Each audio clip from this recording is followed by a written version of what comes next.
महन जी, बहुत बहुत प्रणाम है आपको और स्वागत है।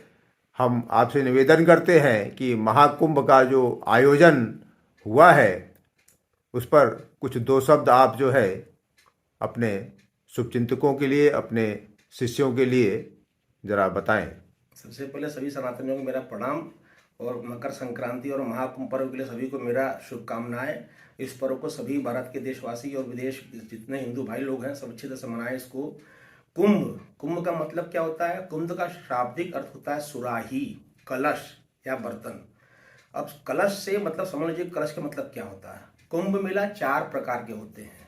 ये कुंभ जो है गुरु ग्रह जो बृहस्पति देव गुरु बृहस्पति हैं और चंद्रमा और ये आपके सूर्य देवता। गुरु बृहस्पति ज्ञान के प्रतीक है, सूर्य देवता आत्मा के प्रतीक है, चंद्रमा मन के प्रतीक है। ये तीनों ग्रह के गोचर में परिवर्तन से दृष्टि से ये कुंभ लगता है। कुंभ जो है 12 साल में 3-3 साल में 4 जगह लगता है, रोटेटिंग होता है। अब आप पूछ सकते हैं 12 साल में क्यों लगता है? गुरु ग्रह जो है बृहस्पति ग्रह है वो 12 राशि में ग्रहण कर घूमता रहता है और उसको पूरा 12 राशि घूमने में 12 साल लगता है। 12 साल एक राशि में रहता है जिसको कहा जाता है ट्रायवर्स जोडियक कंप्लीट साइकिल। अब इसमें पूर्ण कुंभ 4 प्रकार के होते हैं। कुंभ, अर्ध कुंभ, पूर्ण कुंभ, पूर्ण महाकुंभ। कुंभ मेला हर 3 साल रोटेटिंग करता रहता है। हरिद्वार, प्रयागराज, आपका नासिक और ये उज्जैन। अब इसमें क्या है, अर्ध कुंभ केवल 2 जगह लगता है, हरिद्वार में, प्रयागराज में। अर्ध कुंभ नासिक और उज्जैन में नहीं होता है। और पूर्ण कुंभ जी और महापूर्ण कुंभ ये दोनों केवल प्रयागराज में होता है। अब आप पूछेंगे इसका मतलब क्या होता है? जब आपका जो हमारी 12 राशि होती है, मेष, वृषभ, मिथुन मेष, वृषभ, मिथुन, आपका कर्क, सिंह, कन्या, तुला, वृश्चिक, धनु, मकर, कुंभ, मीन, ये 12 राशि है। जब बृहस्पति गुरु राशि जो गुरु जो है, गुरु ग्रह जो है वो आपका कुंभ राशि में होता है और ये आपका सूर्य और चंद्रमा मेष राशि में होता है, तो ये कुंभ हरिद्वार में लगता है। ये कुंभ हरिद्वार में चैत मास में लगता है। इसी तरह से जब देवगुरु बृहस्पति आपके इसमें सिंह राशि में होते हैं और चंद्रमा और आपका ये सूर्य मेष राशि में होता है, तो ये उज्जैन में लगता है। इसको सिंहस्थ कुंभ भी कहते हैं। जब देवगुरु बृहस्पति और सूर्य दोनों सिंह राशि में होते हैं तो ये नासिक में लगता है। नासिक में लगता है। ये नासिक में जो लगता है ये भाद्र महीने में लगता है, भाद्र मास में लगता है, जो 12 महीने हिंदी को तो उसमें लगता है। अब प्रयागराज में जब बृहस्पति ग्रह वृषभ राशि में आता है और चंद्रमा और सूर्य दोनों मकर राशि में होते हैं, तब ये प्रयागराज में कुंभ लगता है, महाकुंभ लगता है, पूर्ण कुंभ लगता है। और 144 साल बाद जो 12-12 साल का 12 × 12 होता है तो उसको पूर्ण महाकुंभ बोलते हैं। पूर्ण महाकुंभ बोलते हैं। अब आप देखिए, पूर्ण कुंभ, पूर्ण महाकुंभ केवल प्रयागराज में होता है। प्रयागराज को तीर्थों का राजा कहा गया, तीर्थराज कहा गया है। तीर्थराज क्यों कहा गया? इसको तीर्थ स्थलों का राजा भी कहा जाता है। भगवान ब्रह्मा ने सर्वप्रथम पृथ्वी पर यज्ञ कहाँ किया है? प्रयागराज में किया है। प्रयागराज में घाट का नाम दशाश्वमेध घाट है। वहां पर ब्रह्मा जी ने यज्ञ किया है, इसलिए उसको बहुत ज्यादा उसका महत्व है।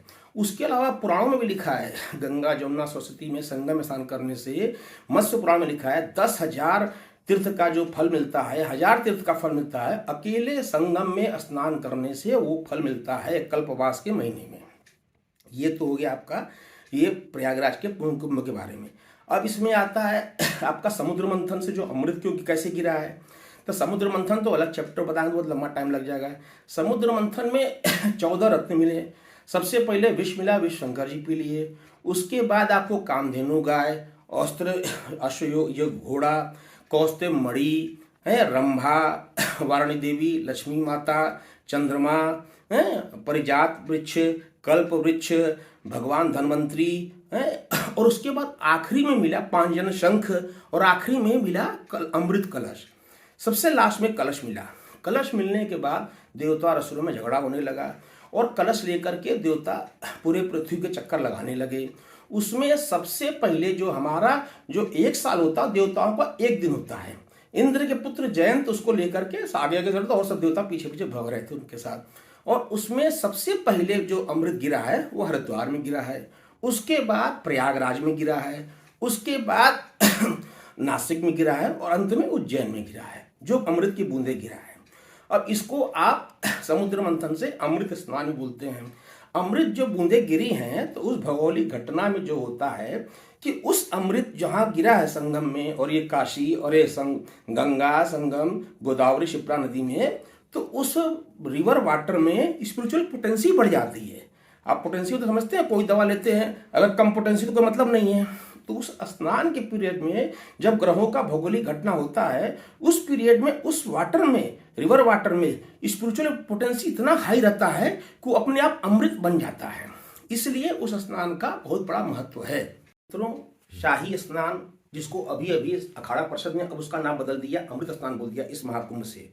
और अमृत स्नान इसलिए बोला कि शाही मतलब होता रहा पहले जमाने में ब्रिटिश पीरियड का, उसके पहले का एक रजवाड़े का उसमें कल्चर आता रहा, इसलिए उसको बदल के अमृत स्नान कर दिया गया। ये अमृत स्नान 5 बार के दिन होता है, जैसे 13 फरवरी पौष पूर्णिमा, मकर संक्रांति, 29 जनवरी मौनी अमावस्या, बसंत पंचमी, 5-6 फरवरी को, और 26 फरवरी को महाशिवरात्रि। अब इसमें शाही स्नान में क्या होता है, सारे अखाड़ा जो होते हैं, पूरा 13 अखाड़ा जो होते हैं, वो लोग स्नान करते हैं और आम श्रद्धालु स्नान करते हैं। ऐसी चर्चा है कि 40 से 45 करोड़ लोग इस 45 दिन में वहाँ भारतवासी विदेश से आकर के स्नान करेंगे। और ये भी बताया जा रहा है कम से कम 2 लाख करोड़ का टर्नओवर का रेवेन्यू जनरेट होगा। 2019 में जो अर्धकुंभ हुआ था तब 1,20,000 करोड़ का रेवेन्यू जनरेट हुआ था। केवल माला फूल से 800 करोड़ रेवेन्यू जनरेट होगा, और केवल बोतल पानी से 20,000 करोड़ का रेवेन्यू जनरेट होना है। अब मैं आता हूँ अखाड़ा। आपने सुना होगा अखाड़ा बहुत फेमस है अखाड़ा वहां पर। तो अखाड़ा जो है, इसका मतलब होता है रेसलिंग एरेना, संस्कृत वर्ड अखाड़ा है। इसका अखंड से मतलब है कंप्लीट ऑर्गेनाइजेशन, और इसका रेसलिंग जिम्नाजियम। तो अखाड़ा का बेस्ट एग्जाम्पल क्या है, spiritual and physical combination. Spiritual training दी जाती है, फिजिकल ट्रेनिंग भी। तो इसलिए अखाड़ा वहां पर बना गया, अखाड़ा परिषद। कुल आज के तारीख में 13 अखाड़ा है। 13 में आदि शंकराचार्य ने 7 शैव अखाड़ा, कुछ शैव अखाड़ा मतलब शिव उपासक, वैष्णव अखाड़ा विष्णु उपासक, और उदासी अखाड़ा, उदासीन उपासक जो होते हैं ज्यादा पंजाब हरियाणा के जो होते हैं, उनको उदासीन अखाड़ा बोला जाता है। ये 13 अखाड़ा में है। अखाड़ा सन्यासी को आप 4 कैटेगरी में डिवाइड कर सकते हैं, सन्यासी, बैरागी, उदासी, कल्पवासी। अखाड़ा शंकराचार्य ने जो आदि शंकराचार्य ने 7 शैव अखाड़ा का स्थापना की 4th सेंचुरी 8th सेंचुरी में। अखाड़ा का जो टाइटल दिया गया उसमें जो कैटेगरी के शंकराचार्य ने ये 10 नाम दिया है, गिरी, पुरी, भारती, तीर्थ, वन, अरण्य, सम्राट, पर्वत, सरस्वती, आश्रम, वरण्य, ये 10 नाम दिया गया है। आप देखिए किसी भी शंकराचार्य, हम लोग पूरी उसी 10 नाम में आते हैं। जो आप देखिए कोई भी किसी भी धर्म किसी जाति का होगा, जब वो सन्यासी बन गया या अखाड़ा में चला गया तो उसको इसी 10 को टाइटल मिलेगा। आप जितने शंकराचार्य को देख लीजिए, सबका नाम इसी टाइटल में होगा। सरस्वती होगा, या गिरी होगा, या वर्ण हो गया, या तीर्थ नाम होगा, या आश्रम नाम होगा। ये शंकराचार्य ने दिया, ये नाम दिया 10 अखाड़ों का। अब इसमें जो 7 शैव अखाड़ा है वो शंकराचार्य ने शैव शिव उपासक। उसमें पहला अखाड़ा है महानिर्वाणी अखाड़ा, ये 4th सेंचुरी का है। सोचिए अखाड़ा का आप सुनेंगे तो दंग रह जाएंगे। ये ब्रिटिशर से और मुगल एम्परर से इन्होंने लड़ाई किया है अपने धर्म की रक्षा के लिए, हिंदू धर्म की रक्षा के लिए। इवन अयोध्या राम जन्मभूमि के मंदिर में भी क्या नाम से निहंग सिख और ये नागा साधु वहां लड़े थे, ऐसा आपने सुना भी होगा, टीवी में भी देखा होगा। तो इनका बहुत बड़ा विराट उनका पूरा परिचय है अखाड़ा साधुओं का। सबसे पहला महानिर्वाणी अखाड़ा। महानिर्वाणी अखाड़ा जो है 7 शैव अखाड़ा में, इसमें क्या होता है, इसकी जो फेमस है सेलिब्रेसी के लिए, सेलिब्रेसी मतलब समझे ब्रह्मचर्य, योगा, मेडिटेशन, और इनका बहुत रिस्पेक्टफुल बहुत बड़ा अखाड़ा है, बहुत पुराना अखाड़ा ये है। और इसमें प्रिजर्वेशन होता है, हिंदू कल्चर का होते हैं, सेल्फ डिसिप्लिन करते हैं, इनर प्यूरिफिकेशन के लिए होता है, और स्पिरिचुअल हेरिटेज के लिए करते हैं, स्पिरिचुअल ट्रेनिंग देते हैं। उसके बाद आता है श्री पंचायती अटल अखाड़ा। अटल अखाड़ा जो है वो गणेश जी के उपासक होते हैं, वो गणेश जी पूजा करते हैं। शैव उपासक ही है लेकिन उसके बाद गणेश जी की पूजा करते हैं। इसके बाद आता है आपका है महानिर्वाणी अखाड़ा, निरंजनी अखाड़ा। निरंजनी अखाड़ा मोस्ट रिस्पेक्टेड अखाड़ा है। इसको बहुत ये अद्वैत वेदांता का जो ज्यादा पाठ पूजा और शिव के उपासक का इसमें ज्यादा जिक्र किया गया है, निरंजनी अखाड़ा। और उसके बाद आता है आपका निरंजनी अखाड़ा, फिर तपोनिधि आनंद अखाड़ा। तपोनिधि आनंद अखाड़ा ये नासिक में इसका जो है मेन आश्रम है, वहाँ के ये लोग फॉलोवर हैं, वहाँ से आते हैं ये प्रयागराज कुंभ में। उसके बाद 10 नामी जूना अखाड़ा। 10 नामी जूना अखाड़ा बहुत बड़ा लार्जेस्ट है। इनकी फेमस है एसेटिज्म के लिए, ऑस्टेरिटी के लिए। एसेटिज्म समझ रहे हैं आप ना, बिल्कुल उसमें ऑस्टेरिटी, संयम, एसेटिज्म, पूरा वैराग्य फीलिंग उनके अंदर रहता है, सेल्फ डिसिप्लिन है। और सबसे बड़ा जमुना अखाड़ा में जो नागा साधु हैं, ये फेमस है अपने मार्शल ट्रेनिंग के लिए, मार्शल हेरिटेज, जो पूरा भाला बल्लम नगाड़ा सब लेकर के नागा साधु होते हैं, वो करते हैं जो मेन नागा साधु होता है। उसके बाद आता है आपका दशनामी आह्वान अखाड़ा। दशनामी आह्वान अखाड़ा के बाद आता है दशनामी पंच अग्नि अखाड़ा। पंच अग्नि अखाड़ा जो है ये जूनागढ़ में, गुजरात में है। पंच अग्नि अखाड़ा क्या विशेषता है कि इसमें छोटे बच्चे होते हैं या ब्राह्मण जो कम ब्रह्मचारी होते हैं वो जनेऊ लगा पहनते हैं। पंच अग्नि अखाड़ा का ही, और ये बाद में किसी भी अखाड़े में ज्वाइन कर सकते हैं, किसी भी सन्यासी बन सकते हैं। लेकिन शुरुआत में ये लोग यंगस्टर्स होते हैं, 12-15 साल 20 साल बाद ब्रह्मचर्य पालन करते हुए बाद उनकी मर्जी जहाँ चले जाएं। ये तो आपका 7 हो गया वैष्णव अखाड़ा। अब 3 आपका बता रहे हैं 7 शैव अखाड़ा, 3 आपको बता रहे हैं वैष्णव अखाड़ा। वैष्णव अखाड़ा में आपका है दिगंबर अखाड़ा, निर्मोही अखाड़ा, निर्वाणी अखाड़ा।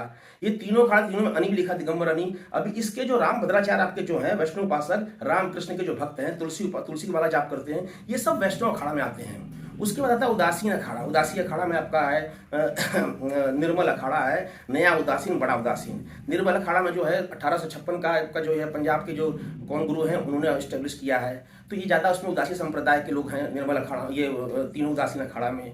इसमें और जूना अखाड़ा को भैरवी अखाड़ा भी बोलते हैं।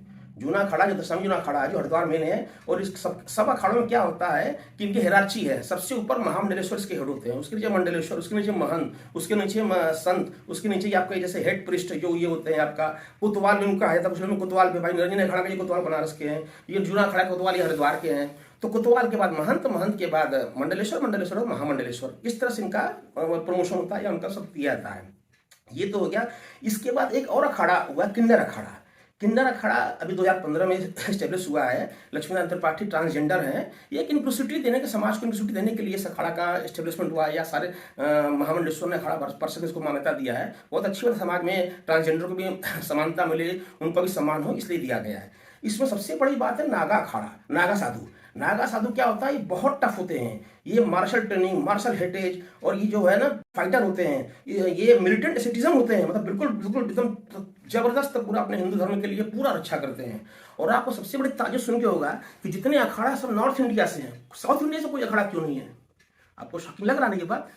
अब सोचिए, इसका सबसे पहला कारण है कि जितने हमारे हिंदू धर्म में आक्रांता या आक्रमण हुआ है हमारे धर्म पे, सब नॉर्थ भारत में हुआ है। साउथ भारत शुरू से काम रहा है। इसलिए साउथ भारत के जो फॉलोअर हैं, साउथ भारत के जो संत लोग हैं, वो नॉलेज पाथ के फॉलोअर हैं, वो पाथ ऑफ नॉलेज को फॉलो करते हैं ज़्यादा, ज्ञान करेंगे। वही नॉर्थ भारत के जितने आपके संत हैं, सन्यासी हैं या डिवोटीज हैं, हिंदू लोग हैं, वो बिल्कुल devotion, they are the follower of devotion, worshipper follower devotion, मतलब समर्पण है, वो जीना मरना उसी के लिए। इसीलिए जितने अखाड़ा देखिए, 13 अखाड़ा, सब कुछ यही महाराष्ट्र, यूपी, ये सब जगह जितने हैं, यही सबके, गुजरात, ये सब नॉर्थ भारत के हैं। ये बहुत बड़ा इतिहास है। नागा साधु का 1854 में जब यहाँ पर प्रयागराज संगम हुआ था, स्वतंत्रता आंदोलन का सबसे पहला सारा मीटिंग प्रयागराज संगम में हुआ था, महाकुंभ में हुआ था। तो इनका बहुत बड़ा योगदान है हमारे देश की रक्षा करने में। आप इसको इस तरह से समझ सकते हैं कि जो अखाड़ा जो है अपना परिषद या सारे अखाड़ा हैं, जैसे आज की तारीख में आरएसएस कर रहा है, 50 साल 100 साल से कर रहा है, जो राष्ट्रीय स्वयंसेवक संघ कर रहा है समाज के लिए, ये 500 साल 1000 साल से ये हमारे सारे अखाड़ा करते आ रहे हैं। और इसी तरह पिछले 20 साल 25 साल से गवर्नमेंट ऑफ इंडिया, जो भी गवर्नमेंट यूपी इंडिया गवर्नमेंट रहे, उन्होंने CSR निकाला, कॉर्पोरेट सोशल रिस्पॉन्सिबिलिटी। तो कॉर्पोरेट सोशल रिस्पॉन्सिबिलिटी भी क्या कर रही है, वही चीज कर रही है जो ये अखाड़ा पिछले 500-1000 साल से करते आ रहे हैं। इनका मेन जैसे ठीक है, वो अपना खाली अखाड़ा जो है हिंदुइज्म प्रमोट कर रहा है, लेकिन ये फ्री है, मेडिकल कैंप है आपका स्पिरिचुअल ट्रेनिंग, स्पिरिचुअल हेरिटेज, और इसके अलावा अखाड़ा जो है promotion of Hindu culture, preservation of Hinduisms, global engagement करते हैं, सारे इंटरनेशनल कॉन्फ्रेंस करते हैं और इंटरफेथ करते हैं, हर धर्म के लोग साथ मिलकर सत्संग करते हैं, जिससे कि धर्म, एक दूसरे धर्म में बड़े सम्मान बढ़े।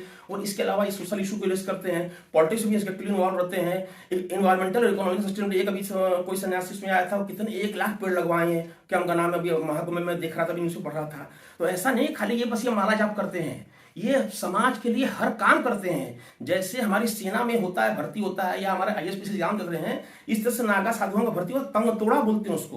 वो तंगतोड़ा में क्या होता है, इतना टफ रिगरस ट्रेनिंग होता है कि पहले उनको हर दिन, मतलब 10-5 साल तक उनको ट्रेनिंग लेती है हर अखाड़े में। उसके बाद उनको नागा साधु का उनको वो टाइटल मिलता है, या उनको शामिल किया जाता है, या दीक्षा दी जाती है। उसमें क्या होता है कि तंगतोड़ा में ये नागा साधु जो होते हैं ये बिल्कुल नेकेड रहते हैं या बहुत कम कपड़ा पहने होते हैं और पूरा भस्म लगाए रहते हैं और बिल्कुल उनको पिंडदान अपना खुद कर लेते हैं। 14 पिंडदान मतलब अपने आप को पिंडदान करने के बाद उनको होता है। इस महाकुंभ में 29 जनवरी मौनी अमावस्या 27 जनवरी को 12,000 जो है हर अखाड़े के लोगों को लेकर के उसको नागा साधु को दीक्षा दी जाएगी और उनको नागा साधु का पूरा सब पूजा फॉर्मेलिटी होता पूरा किया जाएगा। इसमें क्या होता है तब होता है जैसे आप की इनिशिएशन प्रोसेस, दीक्षा देना। तो दीक्षा इसी कुंभ में सबको जो उनके पहले चले आ रहे 2 साल 3 साल 4 साल से वहां अपने आश्रम में कर रहे हैं तो उनको दीक्षा इसी यहीं महाकुंभ में पूर्ण कुंभ में दिया जाता है। इसी को इनिशिएशन प्रोसेस करते हैं। दूसरा इसमें क्या है कि जैसे आपका पेशवाई प्रोसेसन आप सुनिए, पेशवाई पिछले 15-20 दिन से हर अखाड़े का उसको मतलब कि उनका जुलूस निकलना उसको पेशवाई बोलते हैं। पेशवा पहले का नामों है, पहले समय राजवाड़ा से नाम चला आ रहा है फुल सेंचुरी से पेशवाई प्रोसेसन। उसमें सारे अखाड़े का देखिए आप लंबा लंबा हाथी घोड़ा सारे अखाड़े अपने वेल ड्रेस में पूरा पालकी पर रथ पर बैठ करके पूरा उनका पेशवा निकलता है। बहुत अट्रैक्टिव रहता है। जैसे आप बड़े बड़े फंक्शन देते हैं गणपति बप्पा का मुंबई में, उससे बड़ा बड़ा ये आयोजन उसको होता है। आधे लोग खाली देखने जाते हैं पेशवाई प्रोसेसन क्या होता है। अभी कल तक सब चल रहा था पेशवाई प्रोसेसन पूरा, हर दिन कोई ना कोई अखाड़े का, निर्वाणी अखाड़ा से लेकर के उदासीन अखाड़े तक का सब चल रहा था। होता है जैसे पेशवाई प्रोसेसन होता है, इनिशिएशन दीक्षा दी जाती है। फिर इनमें होता सर्कम्बुलेशन समझ रहे क्या, परिक्रमा। आप किसी भी मंदिर जाते कहीं जाते हैं तो परिक्रमा करते हैं मंदिर का। इसी तरह से ये महाकुंभ का भी ये परिक्रमा भी बहुत बड़ा मतलब अत्यंत आवश्यक है। आप परिक्रमा कहीं भी करिए क्लॉकवाइज कीजिए, जैसे घड़ी क्लॉकवाइज चलता है उसे क्लॉकवाइज। जहां इनकी इतने अखाड़ा का है, सुबह शाम आरती होता है, सत्संग होता है, कल्चरल प्रोग्राम होता है, जो जो मेन इसका स्पॉट बना हुआ है वहां लिखा हुआ आप चाहेंगे कुंभ में परिक्रमा कैसे करना है वो परिक्रमा में जरूर करना चाहिए। उसका बहुत बड़ा फल है किसी भी तीर्थ स्थल पर जाकर पूजा पाठ करने से। अगर और भी इसके अलावा बहुत लंबी चर्चा हो जाएगी, मैं अपनी चर्चा अपने शब्दों को यहीं पूर्ण विराम देता हूं और आशा करता हूं आपको मेरा ये वीडियो पसंद आया होगा और उम्मीद करता हूं कि आप आगे भी देखते रहेंगे। कोई आपका सुझाव है, कोई कमेंट्स आप मुझे अवश्य दीजिए। फिर मिलते हैं दूसरे चर्चा पर, तब तक के लिए नमस्कार, धन्यवाद।